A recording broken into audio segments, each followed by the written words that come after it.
Hello, and thank you for downloading audio from Crosspoint Church. To find out more about Crosspoint, visit us online at www.crosspointga.com.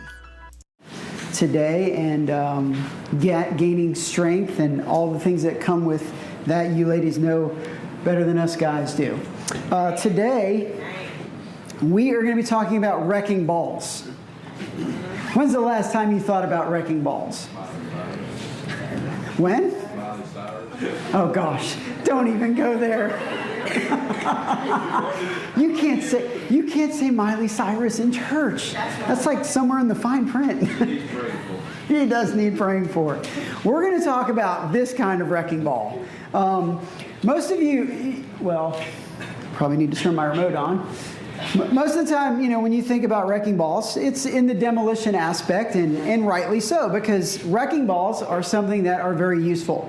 I was, last time I was in Florida, we were driving through Jacksonville, Florida, saw wrecking balls ready to do some demolition. Very useful and destructive thing, right? Don't see a lot of them out here in the rural area because most of us tear stuff apart by just putting, middle schoolers into a room and they can do it for you. But when you don't have a lot of middle schools and you're in the inner city, a wrecking ball is the next best thing.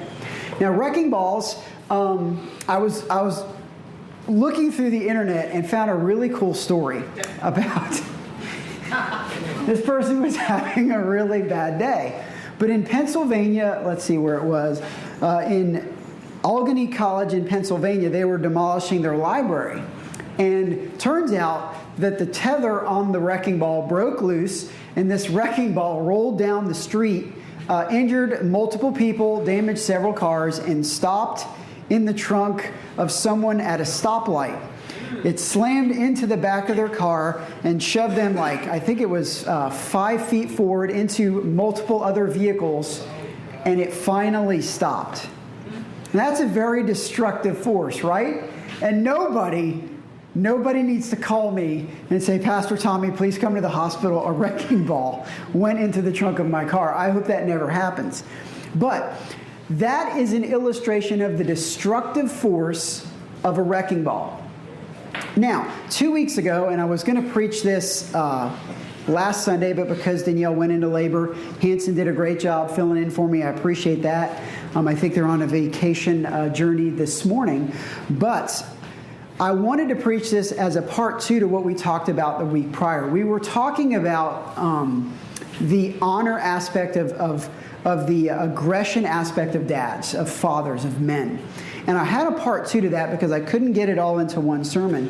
But it's kind of morphed into something a little bit different because we're a little bit removed from Father's Day. But nonetheless, I wanted to address the aspect of masculine aggression just a little bit further and culminate it into the aspect of faith.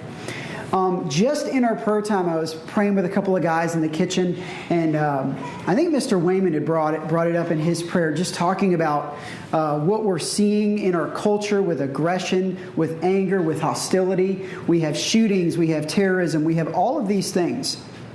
And if you are like most people, you've either felt or have seen the destructive power of aggression, particularly of male aggression, within our society, within our culture.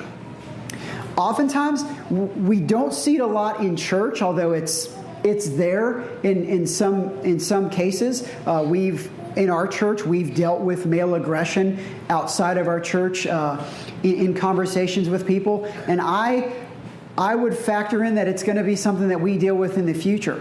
I know Camp Little Light, when I was preaching there and talking to some kids, it was brought up in counseling times where there's just this destructive force of aggression that we see within our society.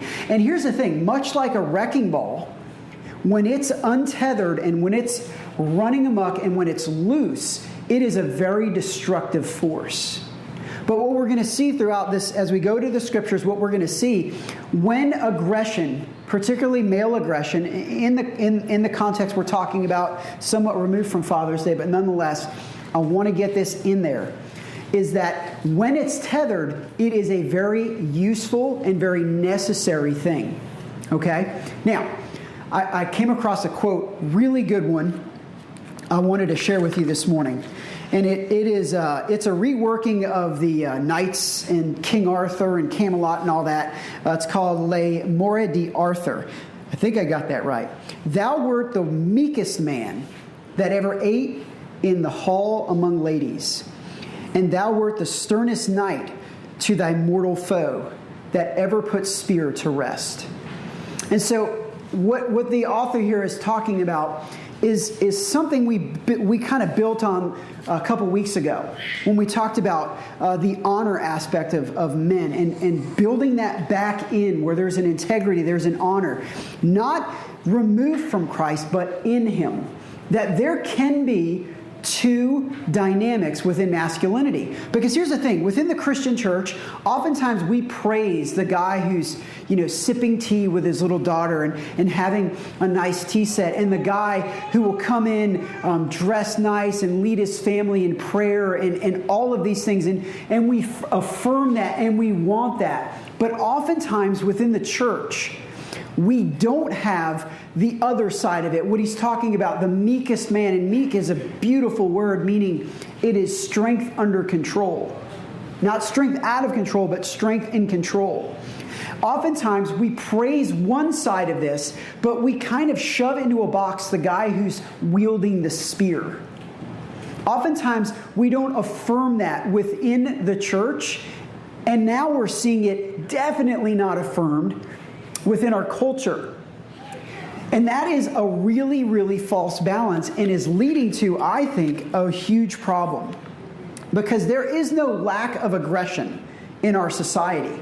There is no we always see aggression, but what there is a lack of honorable aggression. Aggression that is in the context of the biblical components we see in there, in the scriptures. Men who are gentle, but yet strong. Men whose hands build up their home. They will wrestle with their kids. They'll sip tea with their daughters, but yet they'll wield the sword when necessary against evil. Not just in the context of their home with a break-in or a threat of some kind, but also within the context of a larger spectrum, within society, within our country as a whole. These are the things that we have to bring back in, not only to society, but I believe it starts with the church, because we err when we side with one and not the other, when we're valuing one side of biblical masculinity and not the other one.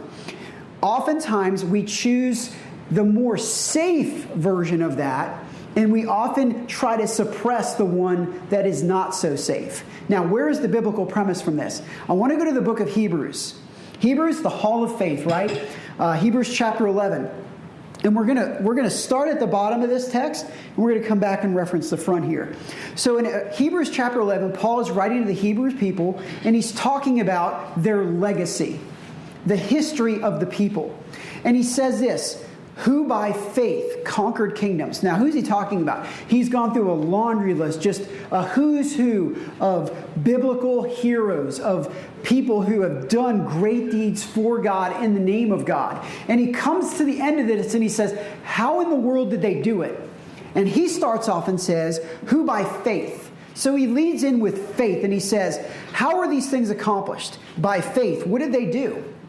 They conquered kingdoms, administered justice, obtained promises, shut the mouth of lions, quenched the raging of fire, escaped the edge of the sword, gained strength after being weak, became mighty in battle, and put foreign armies to flight.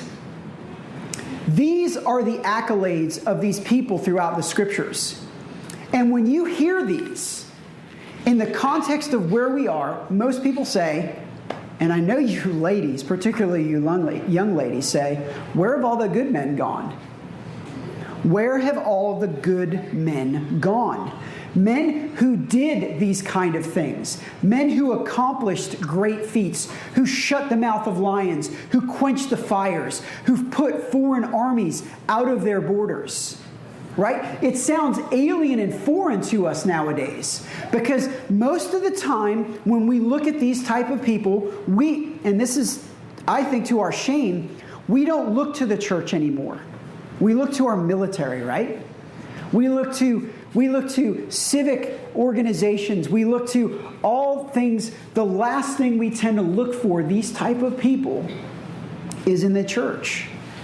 And the other side of the coin of it is this. And the reason I believe we have a false balance in this is those type of men who exist outside of the church oftentimes are doing the damage that we would refer to as the wrecking ball.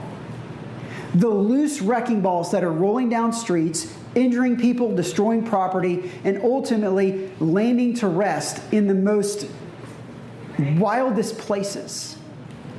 And we're seeing destructive forces. And we're watching, and this is another thing that when I look at the way culture and society is going, and even what we connect with, you look at like just Marvel Comics, for instance, right? You have guys like, and I know I do this a lot, but I think it just connects with so many of you, is you look at people who are like, you have the Captain Americas, right? And then you have the Iron Man. And Iron Man is this guy who's like loose morally, but yet he's still a hero, and he's sharp and sarcastic and all these things, and he's loose with the ladies and won't commit, to pepper pots and all that stuff. And we have all these type of heroes that we're putting up, and we're saying this is what a hero looks like. But all it is aggression run amok. It's semi-useful, but when you're done, it's like a wrecking ball. When the tether breaks, it's just destructive. And here's the problem with the church and with religion and with Christianity right now, is lukewarm religion is creating lukewarm men. Is that we have men who are not connected to God, and their connection to God is loose at best. And ultimately, their tether snaps. The wrecking ball of who they are becomes disconnected from God because it's not strong in the first place, and it begins destroying society. It begins just wrecking and running amok. And at the very least, we have men who are connected loosely to church, connected loosely to God, and when they leave, they're just not living it out at all. They're connected by name only, a yarn of a tether at best. And it doesn't take much at all for the devil just to snip that thing and use their aggression, use their masculinity, use what was meant to be good to destroy. We have men after men after men who are walking by the door of the church and are connecting with so many other things. Islam, ESPN, all sorts of stuff that is so far removed from God. And what I believe we need to do now is we need to connect back to biblical aggression in a context of the Bible. Because if we were to be honest with ourselves, if we were to really, really look back into the scriptures, we see a different type of masculinity than we do in the church today. Okay, just to name a few, okay? If we were to go back into the Old Testament and even into the New Testament, we would have to chide and just get on to Abraham. Because Abraham was just a guy who decided to go off wandering. Where's the security? Where's the safety in that? Jacob for wrestling. Joshua for fighting. Elijah for mocking. Daniel for his incivility. Nehemiah for his violence. Nathan for his high-handedness. John the Baptist for name-calling. Paul for his divisiveness. And if we really were to get down to it, we'd have to get on to Jesus for what he did in the temple with a whip of cords. And yet, all through the Bible, both Old Testament and New Testament, we see men who are wielding aggression in a biblical context, who are doing it right and who are using their aggression, their strength, the sword I talked about a couple weeks ago, that oftentimes we turn against our families, turned correctly, as I illustrated a week or two ago. When done accurately, that aggression, that sword can be used to advance God's kingdom and to do the right things. But it all comes down to one simple word. How do we get masculinity back? How do we change its direction to where instead of damaging society, it's advancing God's kingdom in it? Hebrews chapter 11, verse 1, Paul led into it when he was talking about the heroes of the faith. He said, now, by faith, now faith is the reality of what is hoped for, the proof of what is not seen. For our ancestors won God's approval by it. For by faith, we understand the universe was created by God's command, so that what is seen has been made from things that are not visible. Paul leads in and says, faith. Faith is the key. It is how they quenched the fires. It is how they escaped and shut the mouth of lions. It is how they put foreign armies to flight. All of the things that take place and were listed as the who's who of biblical people, who's who of heroes and of legends of the scriptures. Paul says they did it by faith. Faith was the key. It is how they did every single thing. Now here's the problem and the reason why most men, I believe, are walking past the door of the church is we are portraying faith not as a tether, but as a leash. We're using faith as a leash. We talk about faith and we look at it in the context of faith is something that holds me back. Faith is something that keeps me from doing all of the things I want to do. Oh, you can't do this and you can't do that and you can't watch this kind of movie and you can't go here and you can't go there and you can't do this because you're a Christian, because you have faith. And when you look at faith as a leash instead of a tether, it's easy to look at that and say, oh, I don't want anything to do with that. Why would I come and why would I sit and sign up for anything that looks like that? Which brings me back to my wrecking ball illustration. See, within the context of this illustration, and when we look at faith as Paul talked about it in the book of Hebrews, faith is not a leash, faith is a tether. Because a wrecking ball, when it's tethered, is useful. It's productive. It is something that could accomplish great feats. In the hands of a skilled operator, it is completely useful and safe to a point. But what we are doing within the church, and I hope to God never at Crosspoint, is we are never doing this. We're never taking the wrecking ball of biblical aggression, of biblical masculinity, and getting it to where we can control it. Where it is safe in the dumpster and it can't hurt anybody. But here's the problem, is when it's removed and when it's controlled in this capacity, it does absolutely no good. It is not fulfilling its purpose. No. What we have to do, instead of trying to take aggression, trying to take biblical aggression and biblical masculinity and put it off to the side in a dumpster, is to tether it back to what it's supposed to be in the first place.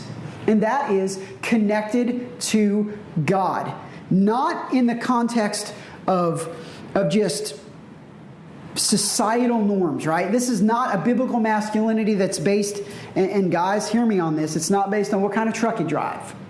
It's not based on how many guns you got. It's not just on the clothes. It's not based on the clothes you wear. How many deer you've killed, right? It's not how good of a shot you are. What kind of music you listen to. What kind of job that you have. How much money you make. What kind of house you live in. All of these have absolutely nothing to do with true biblical masculinity. And it is not to be the target of what we look and live for. And girls, hear me out on this. That shouldn't be the basis of the guy that you choose. It shouldn't be the basis of the type of man you pursue as a young lady. Because all of that stuff fades. And all of that stuff is simply noise. No. What if we looked at masculinity? What if we looked at our men? And what if we set the goal of the men that we have within our church, within our society, as something completely different? Something that Hebrews 6 said and talked about. Their faith. But without faith, it is impossible to please Him.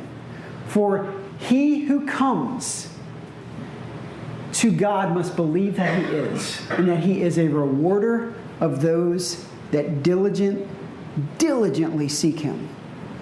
What if we looked at our faith as the defining issue of our masculinity? And moms, if it was the thing that you focused on most as you raised your boys. Dads, what if that became the defining point, our goal in the lives of our sons?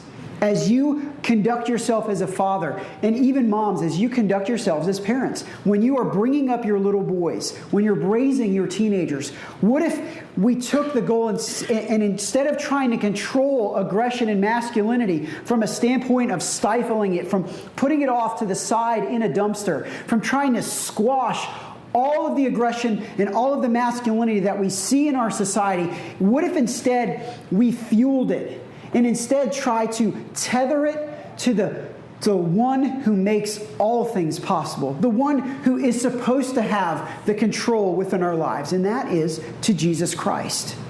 To tether back with faith. Because here's the thing, with faith and without faith, you cannot please God. You cannot satisfy anything. You cannot have the control, you cannot have the power, you cannot have the might and the purpose. Because every man without faith, every boy without faith is simply a wrecking ball rolling down the street.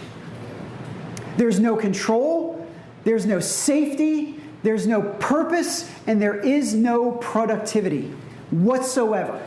But when tethered to God, when tethered by faith, and that faith is strong, and when that becomes the focal of how we parent, how we search for a guy, as we as men seek to make ourselves better. Look, I am no better as a man if I drive a bigger truck, if I have a bigger gun, if I have more education than anybody else. Those things, while good, and while functional and useful and used as tools to a man, they do not define me, and they shouldn't define you. But what should? What led to the walls of Jericho falling? What drove and brought Jesus to the cross? What parted the Red Sea for Moses? It was faith. It was their faith that did the work and led to the accomplishment of great and mighty things. But we're selling ourselves short now. We don't look for anything great in the church. And some of you ladies don't even think you can find a great man at church anymore. To our ever-loving shame. That should not and should never be the case with us. Men, I ask you this morning. And I ask the same thing of the ladies. What does your faith look like? What is the strength of the tether that ties you to Christ? How strong is your faith? If faith is the thing that brings safety to the unsafe, if faith is the thing that makes us effective, if faith is the thing that accomplishes the great feats of God in our lives, what advances the cause of Christ, what brings safety and drives out armies and brings protection to our land and stifles the loose wrecking balls rolling down the street. If it is faith, then how strong is yours? How strong is yours? Again, he said in Hebrews 11, it is without faith we cannot please God. And so what do? We believe. We believe, and we believe that He is, and that He's a rewarder of those who diligently seek Him. Amen. And the diligently part is where most of us fall short. How diligently do you seek God? Because as you seek God, as you diligently seek Him, the strength of your faith grows. And what was once a piece of yarn becomes more like a rope. And what was once a rope becomes more like a cable. And what was once like a cable soon becomes a chain. How strong is your faith? Because when the ball starts swinging, when life gets hard, and when there's a mission, and when there is purpose, and when your faith is challenged, so many times we see people break. They cannot handle the pressure. They cannot handle what is going on in their life because their connection to God is weak. And what ultimately happens is you snap. And your life is without direction, and it's crushing and damaging everything in its path.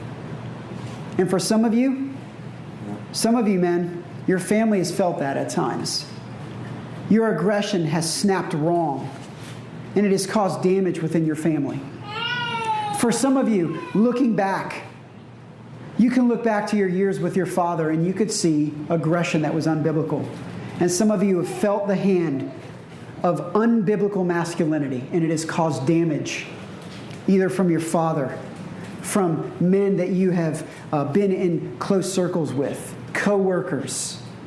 You can flip through the news and see it. You can see the wrecking balls just rolling and destroying and causing damage time after time after time and after time again. The secret to the church is not to simply push aggression aside. It is not to simply put the wrecking ball in the dumpster. It is to tether it correctly. And what I want us to do, both in the lives of our men who are here today, and especially you young guys sitting on this front row, you dads and you moms, each of you who are speaking into the life of young men, speaking into the life of your children and your grandchildren, nephews, and even your husbands, and into the lives of grandfathers, is to affirm this, is to speak into the faith of young people, to speak in. Because here is the premise of this, is faith does not make safe, but it does make good. Faith is never a promise of safety.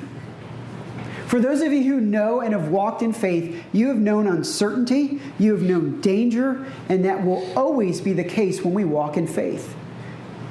If we are here at church and we are looking for safety in our faith, and looking for faith to be a byproduct to safety, for safety to just come about because we're Christians, we are tricking ourselves. Because here's the deal. You can look in Hebrews chapter 11, and you can see that there is an expectation of your faith and mine to accomplish great things. Whether you're male or female, doesn't matter. Your faith should produce something that is not necessarily safe, but is good. My kids were watching, what is it called now? I'm forgetting. The C.S. Lewis, Chronicles of Narnia. And in it, I forget which one it was. They've read the books. Ava's been reading the books, and she wanted to watch a couple of the movies. And we were watching it, and there's a point in the story where they're talking about Aslan the lion. And Aslan the lion is a type of Christ. He is the hero of the story. And it's at the end of the movie, and Aslan's walking off on a beach, and the little girl asks someone and says, Is he safe? Asking the question, is Aslan safe? Is God safe? Is Jesus safe? And they say, no, he's not safe, but he's good. He's not safe, but he's good. May that be what our men are like Jesus. Each of us, like Jesus. We're not safe, but we're good. And because of that, you can embrace a biblical man. He can sit and have tea with his daughter and go out and fight to save his country. He can wrestle with his boys in the backyard, and he can also wrestle down evil when it tries to break into his home. This is done not because we're the strongest men, although there is a case to be strong. It's not because we have the best weapons, although there is a case for having great weapons. It's done by faith. And that faith is pleasing to God. And that faith will change our world, our society, our church, our homes, and our families for the better. So I ask you this. How strong is your faith? How strong is your faith? Are you pursuing faith for safety or faith for the reasons that Scripture has articulated it to advance God's kingdom? Not to bring us safety, not to bring us comfort, not to bring us control, to bring about the kingdom of God. Is your faith simply held on by fishing line? And at the next difficulty that you face, it's going to snap. Is your faith like a chain? Is it strong? Is it unmovable? Is it steady? God wants you to diligently seek Him and to strengthen your faith and mind so that we can be tethered to God and strong and powerful and mighty for God to pull down all the things that we've seen in Hebrews and the things that are yet to happen in our church and in our society. That's what our goal is. That's what God wants for us, and that's what God expects from us. Heads bowed, eyes closed. Nobody looking around this morning. Thanks again for downloading audio from Crosspoint Church. We hope that this content was supplemental at best in your spiritual growth. We believe the best way for someone to grow in their relationship with Jesus is in a local congregation of believers with like faith, passion, and direction. We hope you will go further in your exploration of Crosspoint by visiting us one Sunday at our worship gatherings. Details are on our website, crosspointga.com. God bless.